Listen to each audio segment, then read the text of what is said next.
Hello friends, आज हम IULCP that is IUL chemical and pharma limited के share को एनालाइज करेंगे कि हमें इसमें लॉन्ग टर्म के लिए निवेश करना चाहिए या नहीं करना चाहिए। तो सबसे पहले कंपनी के बारे में देख लेते हैं। IULCP is engaged in the manufacturing and selling of APIs, bulk drugs and specialty chemicals. The company cater to both domestic and international market. Some of the API produced are ibuprofen, मेटाफ्रोपन। Friend ये chemical की term है, मेरे को भी अच्छी तरह से नहीं करनी पड़ती। जे वाले मेनली API का बिजनेस है इनका। और IUL is an associate of the Trident group India. ठीक है फ्रेंड, तो ये कंपनी का बिजनेस है। तो चलिए अभी कंपनी का मार्केट कैप देख लेते हैं।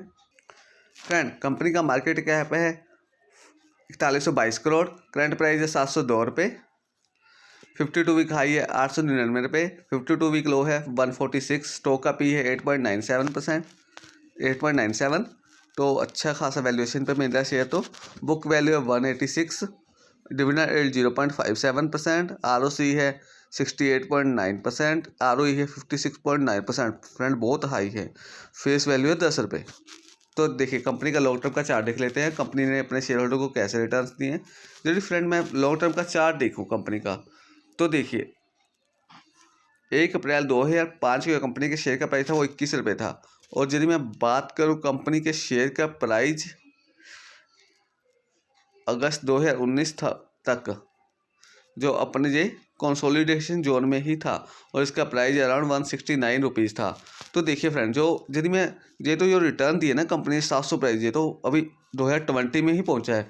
इस पर हम ज़्यादा ऐसे नहीं है कि इस पर डिपेंड हो जाए। इस जो 1 साल में इसने परफॉर्मेंस दिया, यदि इस परफॉर्मेंस अगले 2-3 सालों तक कंटिन्यू रहे तो हम इस शेयर पे इस परफॉर्मेंस पे रिलाई कर सकते हैं, अदरवाइज नहीं। अदरवाइज तो हमें ये देखिए कंसोलिडेशन जोन में ही रहा है और कुछ खास रिटर्न नहीं थे।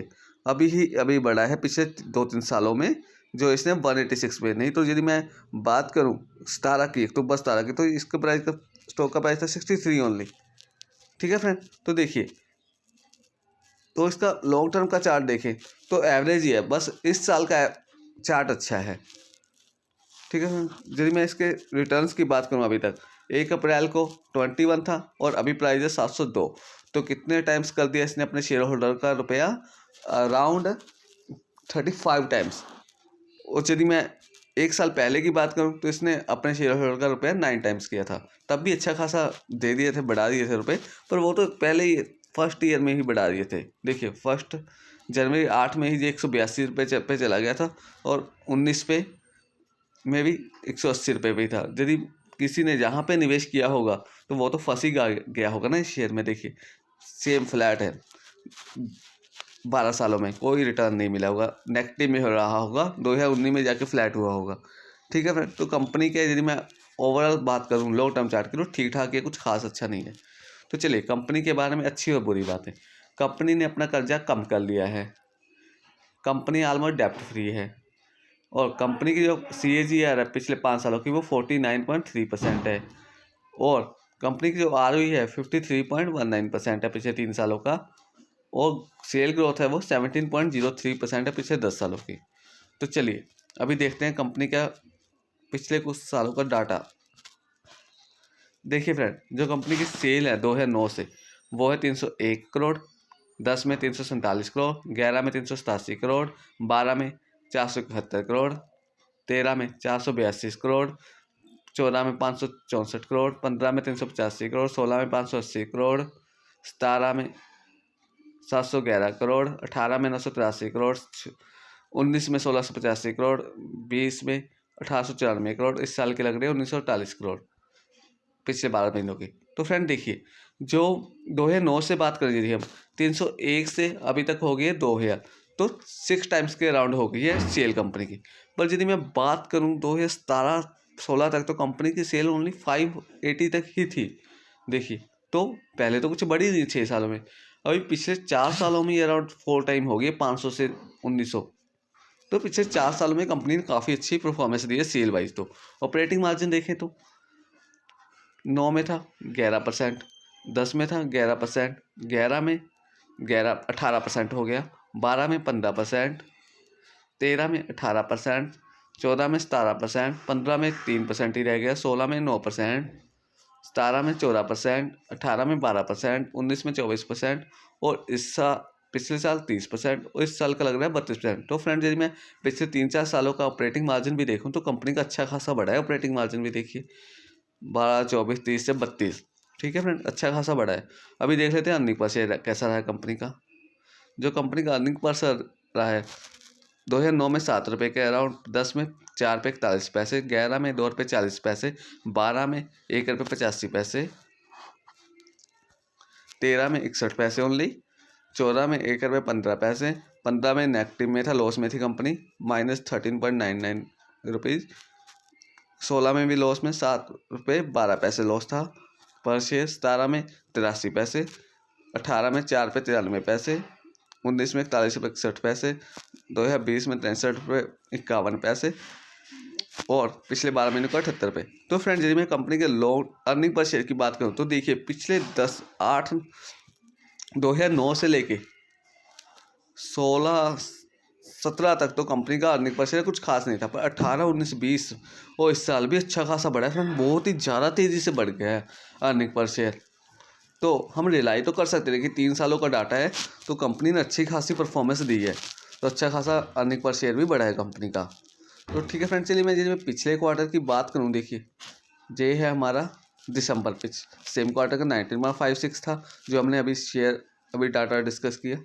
कंपनी का अर्निंग पर शेयर पिछले क्वार्टर 21 रुपये और पिछले साल सेम और मार्च का था Q1 21 वो 21 रुपये 73 पैसे। तो फ्रेंड कंपनी का अर्निंग पर शेयर अच्छा खासा रहा है। तो यदि कंपनी 1-2 साल भी ऐसी परफॉर्मेंस देते हैं तो हम रिलाई हो सकते हैं इस पर सेम डाटा पे। तो वैसे अच्छा खासा बढ़ गया है, तो कंपनी में अभी तक तो कोई प्रॉब्लम नहीं लग रही, पिछले 2-3 साल से तो काफ़ी अच्छी ग्रो कर रही है कंपनी। अभी देखते हैं फ्रेंड मनी कंट्रोल ऐप पर चलते हैं, वहाँ पर शेयर होल्डिंग पैटर्न और डेब्ट टू इक्विटी रेशियो देखते हैं कंपनी की। फ्रेंड हम मनी कंट्रोल ऐप पर आ गए हैं, तो देखिए प्रमोटर की होल्डिंग कितनी है 43.69%। तो देखिए प्रमोटर ने अपनी सितंबर 19 से सितंबर 20 तक अपनी होल्डिंग बढ़ा ली है अराउंड 2%। एफआई के पास 6.4%, इन्होंने भी अपनी होल्डिंग काफ़ी बढ़ा ली है। डीआई के पास उन्होंने अपनी कम कर लिया 31 से 23% पे आ गए हैं और रिटेल ट्रेडर के पास 25 से 26.86% है, तो उनकी होल्डिंग थोड़ी सी बढ़ गई है। तो फ्रेंड यदि हम शेयर होल्डिंग पैटर्न की बात करें तो अच्छी प्रमोटर के पास अच्छी खासी और उन्होंने बढ़ा भी लिया, तो ये काफ़ी अच्छी बात है। तो शेयर होल्डिंग पैटर्न में कोई प्रॉब्लम नहीं है। अभी डेब्ट टू इक्विटी रेशियो देखते हैं कंपनी का वो कितना है। तो कंपनी का जो डेब्ट टू इक्विटी रेशियो है वो है 0.07, बहुत अच्छा है फ्रेंड, काफ़ी कम है। जीरो के पास ही वैसे 0.07 कुछ नहीं होता, पिछले साल था 0.54 से 0.07, तो कंपनी का डेब्ट टू इक्विटी रेशियो काफ़ी अच्छा है। तो चलिए फ्रेंड अभी हमने जो जो पॉइंट डिस्कस किया उनको एक बार रिवाइज करते हैं। तो फ्रेंड देखिए हमने कंपनी का P ratio only 8.97। Long term chart देखें इस साल का तो काफ़ी अच्छा है, पर पिछले कुछ सालों का ठीक ठाक ही है फ्रेंड। यदि हम बात करें तो 5 में से 3.5 ही देंगे इसको लॉन्ग टर्म चार्ट को। और प्लेज शेयर कोई भी नहीं है फ्रेंड, इसको हम 5 में से 5 दे सकते हैं। मेजॉरिटी शेयर होल्डर प्रमोटर उन्होंने अपनी होल्डिंग बढ़ा भी ली है, इसको 4.5 दे सकते हैं 5 में से। Earning per share friend company का अभी 3-4 सालों का बात करें तो अच्छा खासा बढ़ा है, इसको भी 5 में से 4.5 दे सकते हैं, क्योंकि फ्रेंड पिछले 10 सालों का इतना खास नहीं बढ़ा है, ओनली 3-4 सालों से अच्छा खासा बढ़ गया है। बिजनेस मॉडल अच्छा लग रहा है फ्रेंड, एपीआई बेच रहे हैं जिसकी काफ़ी डिमांड रहती है मेडिकल सेक्टर में, तो इसको भी हम 5 में से 5 दे सकते हैं। डेब्ट टू इक्विटी रेशियो 0.07 है और काफ़ी कम भी कर लिया है, इसको 5 में से 4.5 दे सकते हैं। ऑपरेटिंग मार्जिन अच्छा खासा बढ़ गया, इस साल तो लग रहा है 32% होगा, तो इसको भी 5 में से 5 दे सकते हैं। मार्केट कैप 4000 प्लस है, तो एक स्मॉल कैप कंपनी है। सेल ग्रोथ भी फ्रेंड अभी कुछ अच्छी खासी बढ़ गया पिछले 3 सालों की, इसको भी 5 में से 4.5 दे सकते हैं, क्योंकि डाटा ओनली 3-4 सालों का बढ़ा है, पहले तो कम ही थी। तो फ्रेंड यदि हम ओवरऑल बात करें तो अभी तो कंपनी निवेश के लिए अच्छी खासी लग रही है, क्योंकि इन्होंने अपना जो अर्निंग पर शेयर है पिछले 3 सालों का काफ़ी बढ़ गया है, कितनी अच्छी ज़्यादा ग्रोथ दिख रही है। तो यदि ऐसे ही बढ़ता रहा तो बहुत ज़्यादा बढ़ जाएगा, यदि ऐसे इनकी डिमांड बढ़ती रही तो लॉन्ग टर्म के लिए कंपनी काफ़ी अच्छी लग रही है। फ्रेंड यदि आपने निवेश करना है तो आप अच्छी तरह से रिसर्च कीजिए, एनालाइज कीजिए, उसके बाद ही निवेश करने के बारे में सोचिएगा। Okay friend, thanks.